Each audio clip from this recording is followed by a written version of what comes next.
할렐루야! 오늘도 하나님의 말씀 앞에서 우리의 마음을 겸손히 세우며 참된 지혜가 무엇인지 새롭게 깨닫는 은혜의 시간이 되기를 간절히 원합니다. 시편 53편은 하나님 없이 살아가려는 마음이 어떤 삶을 만들어내는지를 진단하는 말씀입니다.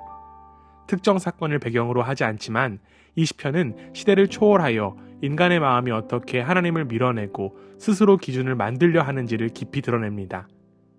시편 기자는 현실의 악과 부패를 보며 탄식합니다. 그러나 그 탄식은 절망이 아니라 결국 하나님께서 구원의 길을 여실 것이라는 희망으로 이어집니다.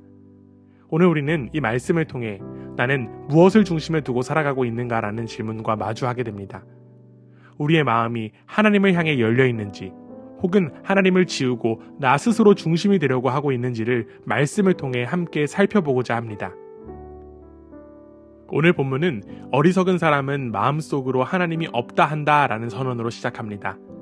여기서 하나님이 없다라는 말은 단순히 무신론적인 고백을 의미하지 않습니다. 히브리어 원어로 보면 어리석은 사람은 지적 능력이 부족한 사람이 아니라 도덕적, 영적 책임을 거부하고 삶의 실제 결정을 하나님 없이 내리는 사람을 가리킵니다.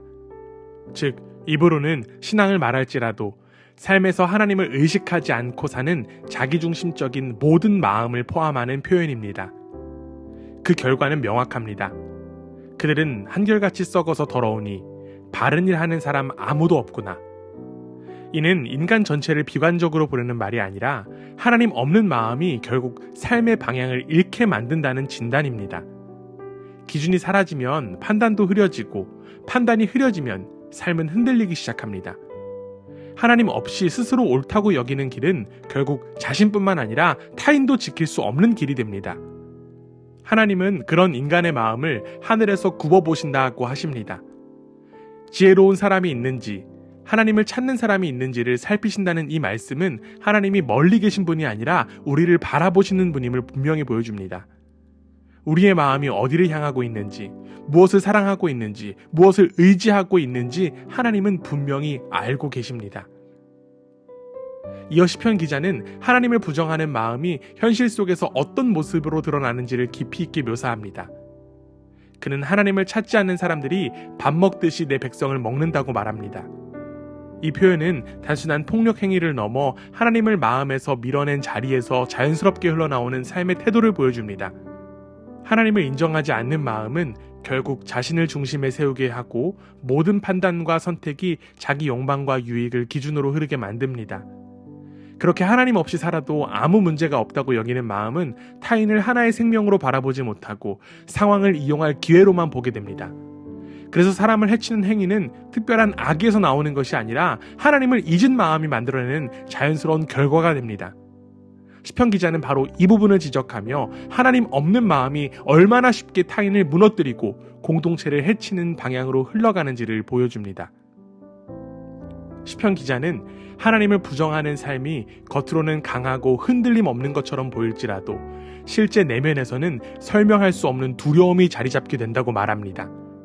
5절에 두려움이 없는 곳에서도 두려워할 것이다 라고 하는 표현은 하나님을 떠난 마음이 스스로 만든 확신 위에 살아갈 때 그 확신이 언제든 무너질 수 있다는 불안을 안고 있다는 사실을 보여줍니다. 사람은 누구나 자신이 세운 기반을 의지하며 살아가지만 그 기반이 하나님이 아닌 순간부터 마음은 흔들릴 수밖에 없습니다. 자신이 의지하던 힘이 흔들릴 때마다 마음의 평안도 함께 무너지고 결국 근거 없는 두려움이 삶을 지배하게 됩니다. 이것이 바로 현재적 심판의 모습입니다. 또한 시편 기자는 하나님께서 경건하지 못한 자들의 뼈를 흩으셨다라고 말하며 겉으로 견고해 보이던 삶이 하나님 앞에서는 얼마나 덧없이 무너지는지를 보여줍니다. 사람은 누구나 자신만의 방식으로 안전을 확보하고자 애쓰지만 그 모든 시도는 하나님이 그 자리에 계시지 않으면 오래 버틸 수 없습니다.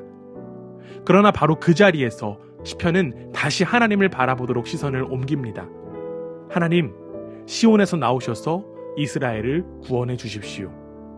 이 마지막 고백은 인간의 두려움과 불안 속에서도 구원과 회복은 하나님께서 오시고 움직일 때 비로소 가능하다는 믿음을 드러냅니다. 하나님께서 임재하시는 자리에서만 두려움은 거치고 기쁨과 즐거움이 회복됩니다. 시편 기자는 그 회복의 날을 바라보면서 하나님을 중심에 모신 삶이 결국 참된 안전과 평안을 누리는 길임을 우리에게 보여줍니다. 사랑하는 여러분, 오늘 말씀은 하나님을 떠난 마음이 결국 혼란과 두려움으로 흘러간다는 사실을 보여주며 우리 안에도 하나님을 배제한 채 스스로 중심되어 살아가려고 했던 자리가 없는지를 돌아보게 합니다. 우리는 때때로 상황을 통제하려는 마음이나 내 판단을 더 신뢰하려는 마음 때문에 하나님을 삶의 중심에서 밀어낼 때가 있습니다. 그러나 하나님을 잊은 마음이 남기는 것은 결국 불안뿐이며 참된 평안은 하나님을 다시 중심에 모실 때 회복됩니다. 그렇기에 오늘 우리는 우리의 마음을 다시 하나님께 열어드리는 결단이 필요합니다.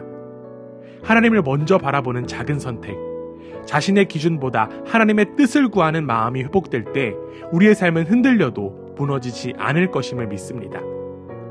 오늘도 하나님을 중심에 모시는 결단으로 하루를 걸어가는 우리 모두가 되기를 간절히 원합니다. 그분의 지혜와 사랑이 여러분의 삶을 붙들어 주시기를 주님의 이름으로 축원합니다.